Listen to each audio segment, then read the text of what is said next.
ನಮಸ್ಕಾರ ಎಲ್ಲರಿಗೂ. ಬದ್ನೆಕಾಯಿ ಒಳಗೆ ಸಾಕಷ್ಟು ರೆಸಿಪಿಗಳನ್ನ ಮಾಡಿರ್ತೀವಿ. ಆದರೆ ಈ ರೀತಿಯಾಗಿ ಸಿಂಪಲ್ಲಾಗಿ ಟೇಸ್ಟಿಯಾಗಿ ಅಗದಿ ಕಡಿಮೆ ಟೈಮ್ ಒಳಗೆ ಸೂಪರಾಗಿ ಟೇಸ್ಟಿಯಾಗಿರುವಂಥ ಬದ್ನೆಕಾಯಿ ಬೆಳ್ಳುಳ್ಳಿ ತವಾ ಫ್ರೈನ ಮಾಡ್ಕೊಂಡು ನೋಡ್ರಿ. ಭಾಳ ಅಂದ್ರೆ ಭಾಳ ಟೇಸ್ಟಿಯಾಗಿ ರೆಡಿ ಆಗ್ತೈತಿ. ಒಂದು ಸಲ ತಿಂದರೆ ಸಾಕ್ರಿ ಮತ್ತು ಬೇಕನ್ನಿಸ್ತೈತಿ, ಅಷ್ಟು ಸೂಪರಾಗಿರ್ತೈತಿ. ಬರೀ ಹಾಗಿದ್ರೆ ಯಾವ ರೀತಿ ಮಾಡೋದು ಅಂಥೇಳಿ ನೋಡೋಣ. ಮೊದಲಿಗೆ ಇಲ್ಲಿ ನಾವು ಬದ್ನೆಕಾಯಿನ ಕಟ್ ಮಾಡಿ ಯಾವ ಪಾತ್ರೆ ಒಳಗೆ ಹಾಕ್ತೇವಲ್ರಿ ಅದ್ರೊಳಗೆ ನೀರನ್ನ ತೊಗೊಳ್ಬೇಕಾಗ್ತೈತಿ ಮತ್ತು ಅದಕ್ಕೆ ಸ್ವಲ್ಪ ಉಪ್ಪನ್ನ ಹಾಕಿ ರೆಡಿ ಮಾಡಿ ಇಟ್ಕೊಳ್ಬೇಕಾಗ್ತೈತಿ. ಬದ್ನೆಕಾಯಿ ಕಟ್ ಮಾಡಿದ ತಕ್ಷಣ ನೀರೊಳಗೆ ಹಾಕಬೇಕಾಗ್ತೈತೆ ರೀ. ಹಂಗೆ ಮೇಲೆ ಇಟ್ಟರೆ ಕಪ್ಪಾಗ್ತೈತಿ. ಈಗ ನೋಡ್ರಿ ಇಲ್ಲ ತವಾ ಫ್ರೈ ಮಾಡ್ಕೊಳ್ಳೋಕ್ಕೆ ನಾನು ಸ್ವಲ್ಪ ದೊಡ್ಡ ಸೈಜ್ ಬದ್ನೆಕಾಯಿ ತೊಗೊಂಡನಿ. ನಿಮ್ಮ ಹತ್ರ ಮೀಡಿಯಮ್ ಸೈಜ್ ಬದ್ನೆಕಾಯಿ ಇದ್ರೆ ಅದು ಕೂಡ ತವಾ ಫ್ರೈ ಮಾಡ್ಕೊಳ್ಳೋಕೆ ಚಲೋ ಆಗ್ತೈತಿ. ಈಗ ನೋಡ್ರಿ ಈ ರೀತಿ ಇದನ್ನು ದೊಡ್ಡ ದೊಡ್ಡ ಪೀಸಾಗಿ ಕಟ್ ಮಾಡ್ಕೊಳ್ಬೇಕಾಗ್ತೈತಿ. ಈಗ ಇದು ಕಟ್ ಮಾಡಿಟ್ಟಿರುವಂಥ ಬದ್ನೆಕಾಯಿಗೆ ಮತ್ತು ಇದನ್ನು ನಾವು ಮಧ್ಯದಲ್ಲಿ ಸ್ವಲ್ಪ ಕಟ್ ಮಾಡ್ಕೊಳ್ಬೇಕಾಗ್ತೈತೆ ರೀ. ಯಾಕಂದ್ರೆ ಮಸಾಲೆ ಹಚ್ಚೋದ್ರಿಂದ ಪೂರ್ತಿಯಾಗಿ ಮಸಾಲೆ ಎಲ್ಲ ಒಳಗೆ ಹೋಯ್ತಂದ್ರೆ ತಿನ್ನೋಕೆ ಟೇಸ್ಟಾಗಿರ್ತೈತೆ ರೀ. ಇಲ್ಲಾಂದ್ರೆ ಬರೀ ಮೇಲೆ ಹಚ್ಚಿದ್ರೆ ಸ್ವಲ್ಪ ಸಪ್ಪೆ ಅನ್ನಿಸ್ತೈತಿ. ಈ ರೀತಿಯಾಗಿ ನಾವು ಇದನ್ನ ಕಟ್ ಮಾಡ್ಕೊಳ್ಬೇಕಾಗ್ತೈತಿ. ಪೂರ್ತಿ ಜಾಸ್ತಿ ಒಳಗೆ ಹಾಕಿ ಕಟ್ ಮಾಡಬೇಡ್ರಿ, ಮತ್ತು ಬದ್ನೆಕಾಯಿ ಕಟ್ ಆಗ್ತಾವೆ. ಇಲ್ಲಾಂದ್ರೆ ಈಗ ಇದನ್ನು ಸೈಡ್ ಏನ್ರಿ ತೊಟ್ಟಿತ್ತಂದ್ರೆ ಅದನ್ನ ತಕ್ಕೊಳ್ಬೇಕಾಗ್ತೈತಿ. ಈಗ ಇದನ್ನು ಇಮಿಡಿಯೇಟಾಗಿ ಫಟ್ ಅಂಥೇಳಿ ನೀರಿಗೆ ಹಾಕ್ಕೊಳ್ಬೇಕಾಗ್ತೈತೆ ರೀ.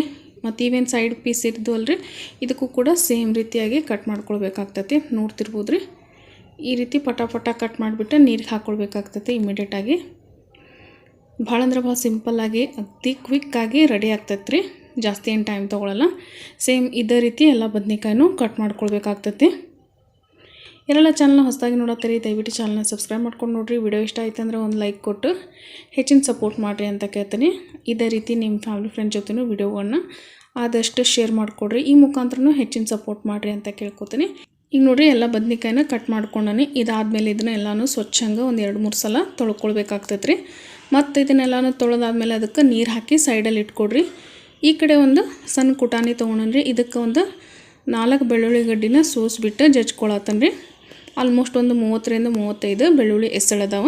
ಸ್ವಲ್ಪ ಇದಕ್ಕೆ ಬೆಳ್ಳುಳ್ಳಿ ಜಾಸ್ತಿ ಬೇಕಂತ ಹೇಳ್ತೇನೆ ರೀ. ಯಾಕಂದರೆ ಇದು ಬದ್ನೆಕಾಯಿ ಬೆಳ್ಳುಳ್ಳಿ ತವಾ ಫ್ರೈ ಆಗಿರೋದ್ರಿಂದ ಇದಕ್ಕೆ ಬೆಳ್ಳುಳ್ಳಿ ಕೂಡ ಸ್ವಲ್ಪ ಜಾಸ್ತಿ ಹತ್ತತಿ. ಈಗ ನೋಡಿರಿ ಇದನ್ನೆಲ್ಲನೂ ಚೆಂದಂಗೆ ಕುಟ್ಟಿ ಒಂದು ಪ್ಲೇಟ್ ಒಳಗೆ ತಕ್ಕೊಳತ್ತಾನೆ. ಇದನ್ನು ಈ ರೀತಿ ಕುಟ್ಟಿನ ತೊಗೊಳ್ರಿ. ಮಿಕ್ಸಿಗೆ ಏನು ಹಾಕ್ಕೊಳಕ್ಕೆ ಹೋಗ್ಬೇಡ್ರಿ, ಯಾಕಂದರೆ ಇದು ಕುಟ್ಟಿ ಮಾಡಿದ್ರೂ ಸ್ವಲ್ಪ ಟೇಸ್ಟ್ ಬರ್ತೈತೆ ಅಂತ ಹೇಳ್ತೇನೆ. ಈಗ ಇದಕ್ಕೆ ರುಚಿಗೆ ತಕ್ಕಷ್ಟು ಉಪ್ಪು ಹಾಕ್ಕೊಂಡ್ರಿ. ಸ್ವಲ್ಪ ಅರಿಶಿನ ಪುಡಿ ಹಾಕ್ಕೊಂಡನಿ. ಒಂದು 2 ಟೀ ಸ್ಪೂನ್ ಆಗುವಷ್ಟು ಧನಿಯಾ ಪುಡಿ ಹಾಕ್ಕೊಂಡನಿ. ಮತ್ತೊಂದು 2 ಟೀ ಸ್ಪೂನ್ ಆಗುವಷ್ಟು ಅಚ್ಚ ಖಾರದ ಪುಡಿ ಹಾಕ್ಕೊಂಡ್ರೆ, ಸ್ವಲ್ಪ ಖಾರ ಜಾಸ್ತಿ ತಿಂತೇನೆಂದ್ರೆ ಖಾರ ಇನ್ನೊಂದು ಸ್ವಲ್ಪ ಬೇಕಿದ್ರೆ ಹಾಕ್ಕೊಳ್ಬೋದು ರೀ. ಒಂದು 2 ಚಿಟಿಕೆ ಆಗುವಷ್ಟು ಹಿಂಗೆ ಹಾಕ್ಕೊಂಡನಿ. ಈಗ ಇದಕ್ಕೆ ಒಂದು 2-3 ಟೇಬಲ್ ಸ್ಪೂನ್ ಆಗುವಷ್ಟು ಸಾಸಿವೆ ಎಣ್ಣೆ ಹಾಕ್ಕೊಳತ್ತೇನೆ ರೀ. ಸಾಸಿವೆ ಎಣ್ಣೆ ಇಲ್ಲಾಂದ್ರೆ ನಾವು ರೆಗ್ಯುಲರಾಗಿ ಏನು ಅಡುಗೆಗೆ ಬಳಸ್ತೇವಲ್ರಿ ಆ ಎಣ್ಣೆನೂ ಹಾಕ್ಕೊಳ್ಬೋದು ರೀ. ಈಗ ಇದಕ್ಕೆ ಒಂದು ನಿಂಬೆಹಣ್ಣಿನ ರಸ ಹಿಂಡ್ಕೊಂಡನಿ. ಈಗ ಇದನ್ನೆಲ್ಲನೂ ಚಲೋ ತಂಗ ಮಿಕ್ಸ್ ಮಾಡ್ಕೊಳ್ಬೇಕಾಗ್ತೈತೆ ರೀ. ಸ್ವಲ್ಪ ಖಾರ ಉಪ್ಪು ಮತ್ತು ಲಿಂಬೆಹಣ್ಣು ಹಾಕೋದ್ರಿಂದ ಹುಳಿ ಮತ್ತು ಖಾರ ಮಸ್ತ್ ಟೇಸ್ಟ್ ಬರ್ತೈತೆ ಅಂತ ಹೇಳ್ತೇನೆ. ಈಗ ನೋಡಿರಿ ಇದೆಲ್ಲನೂ ಕಲಸಿ ಆದಮೇಲೆ ಇದಕ್ಕೆ ಒಂದು 2 ಟೇಬಲ್ ಸ್ಪೂನ್ ಆಗುವಷ್ಟು ನೀರು ಹಾಕಿ ಕಲಿಸ್ಕೊಂಡ್ರಿ.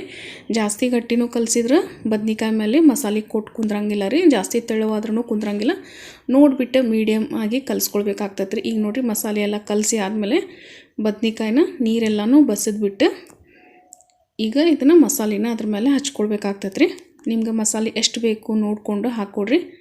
ದೊಡ್ಡವ್ರು ತಿಂತೀನಂದ್ರೆ ಸ್ವಲ್ಪ ಜಾಸ್ತಿ ಮಸಾಲೆ ಹಚ್ಕೊಡ್ರಿ. ಸಣ್ಣವ್ರಿಗೆ ಕೊಡ್ತೇನೆಂದ್ರೆ ಸ್ವಲ್ಪ ಕಡಿಮೆ ಹಚ್ಚಿದ್ರೂ ನಡೀತೈತೆ ರೀ. ಈಗ ನೋಡಿರಿ ಪೂರ್ತಿಯಾಗಿ ಈ ರೀತಿ ಎಲ್ಲನೂ ಮಸಾಲೆ ಹಚ್ಚಿ ಇಟ್ಕೊಂಡು ರೆಡಿ ಮಾಡ್ಕೊಳ್ಬೇಕಾಗ್ತೈತೆ ರೀ. ಈಗ ಇದು ತವಾ ಫ್ರೈ ಮಾಡ್ಕೊಳ್ಳೋಕ್ಕೆ ರೆಡಿ ಆಗೈತಿ.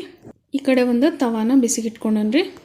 ಇದಕ್ಕೆ ಒಂದು 3-4 ಟೇಬಲ್ ಸ್ಪೂನ್ ಆಗೋಷ್ಟು ಸಾಸಿವೆ ಎಣ್ಣೆ ಹಾಕಿನಿ. ನೀವು ಮತ್ತೆ ಬೇಕಿದ್ರೆ ಇಲ್ಲಿ ಸಾಸಿವೆ ಎಣ್ಣೆ ಬದಲಾಗಿ ರೆಗ್ಯುಲರಾಗಿ ರಿಫೈಂಡ್ ಆಯಿಲ್ನ ಬಳಸ್ಕೊಳ್ಬೋದು ರೀ. ಈಗ ಇದನ್ನು ಎಲ್ಲ ಬದ್ನೆಕಾಯಿನೂ ಹಾಕಿಬಿಟ್ಟು ಒನ್ ಟೈಮ್ಗೆ ಎಷ್ಟು ಹಿಡಿತೈತಲ್ರಿ ಅಷ್ಟನ್ನು ಹಾಕಿಬಿಟ್ಟು ಇದನ್ನು ಮುಚ್ಚಳನ ಮುಚ್ಚಿಬಿಟ್ಟು ಗ್ಯಾಸ್ನ ಲೋ ಫ್ಲೇಮ್ ಒಳಗೆ ಇಟ್ಬಿಟ್ಟು ಒಂದು 5 ನಿಮಿಷ ಇದನ್ನು ಬೇಯಿಸ್ಕೊಳ್ಬೇಕಾಗ್ತದೆ ರೀ. ಒಂದು ಸೈಡ್ ಸ್ವಲ್ಪ ಬೆಂದಾದ ತಕ್ಷಣ ಇದನ್ನು ಟರ್ನ್ ಮಾಡಿಕೊಡ್ರಿ. ನೋಡ್ತಿರ್ಬೋದು ರೀ ಬದ್ನೆಕಾಯಿ ಆಲ್ರೆಡಿ ಎಷ್ಟು ಚೆಂದ ಬೆಂದಾವ ಅಂಥೇಳಿ. ಜಾಸ್ತಿ ಇದನ್ನು ಹೈ ಫ್ಲೇಮೆಲ್ಲ ಮೀಡಿಯಮ್ ಫ್ಲೇಮೆಲ್ಲ ಇಟ್ಟು ಮಾಡ್ಕೊಳಕ್ಕೆ ಹೋಗ್ಬೇಡ್ರಿ. ಲೋ ಫ್ಲೇಮ್ ಒಳಗೆ ಚೆಂದಂಗೆ ಬೇಯಿಸ್ಕೊಳ್ಬೇಕಾಗ್ತೈತೆ ರೀ. ಈಗ ನೋಡಿರಿ ಟರ್ನ್ ಮಾಡ್ಕೊಂಡಾದ್ಮೇಲೆ ಇದಕ್ಕೆ ಸ್ವಲ್ಪ ಮತ್ತೆ ಎಣ್ಣೆ ಹಾಕ್ಕೊಳನಿ 1 ಟೇಬಲ್ ಸ್ಪೂನ್ ಆಗೋಷ್ಟು. ಇದನ್ನು ಮತ್ತೆ ಇನ್ನೊಂದು ಸೈಡ್ ಒಂದು 2 ನಿಮಿಷ ಮುಚ್ಚಿ ಇಟ್ಕೊಳ್ಬೇಕಾಗ್ತೈತೆ ರೀ. ನೆನ್ಪಿಟ್ಕೊಡ್ರಿ ಗ್ಯಾಸ್ನ ಲೋ ಫ್ಲೇಮ್ ಒಳಗೆ ಇಟ್ಕೊಂಡು ಮಾಡ್ಕೊಳ್ಬೇಕಾಗ್ತೈತಿ. ಈಗ ನೋಡಿರಿ ಇದು ಬದ್ನೆಕಾಯಿ ಎಲ್ಲನೂ ಮಸ್ತಾಗಿ ಫ್ರೈ ಆಗ್ಯಾವ.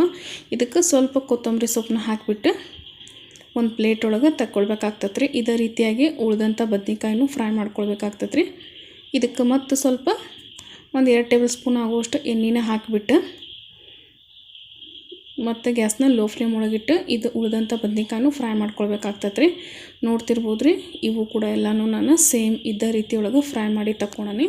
ಯಾವಾಗಲೂ ಒಂದೇ ರೀತಿ ಬದ್ನಿಕಾಯಿ ಮಾಡೋ ಬದಲಿಗೆ ಈ ರೀತಿಯಾಗಿ ಸ್ವಲ್ಪ ಏನಾದರೂ ಡಿಫ್ರೆಂಟಾಗಿ ಮಾಡಿಕೊಡ್ರಿ. ಭಾಳ ಅಂದ್ರೆ ಭಾಳ ಎಲ್ಲರೂ ಇಷ್ಟಪಟ್ಟು ತಿಂತಾರೆ. ನೋಡಿದ್ರಲ್ರಿ ಸೂಪರಾಗಿ ರೆಡಿ ಆಗ್ತೈತಿ ಈ ಬದ್ನಿಕಾಯಿ ಬೆಳ್ಳುಳ್ಳಿ ತವಾ ಫ್ರೈ. ನೀವು ಸಹಿತ ಒಂದ್ಸಲ ಟ್ರೈ ಮಾಡಿರಿ ಅಂತ ಹೇಳ್ತೀನಿ. ವಿಡಿಯೋ ಇಷ್ಟ ಆಗಿದ್ರೆ ಒಂದು ಲೈಕ್ ಕೊಡಿರಿ, ಸಪೋರ್ಟ್ ಮಾಡಿರಿ. ಮತ್ತು ಸಿಗ್ತೀನಿ ನೆಕ್ಸ್ಟ್ ವಿಡಿಯೋ ಒಳಗೆ. ಅಲ್ಲಿವರೆಗೂ ಎಲ್ಲರಿಗೂ thank you so much for watching.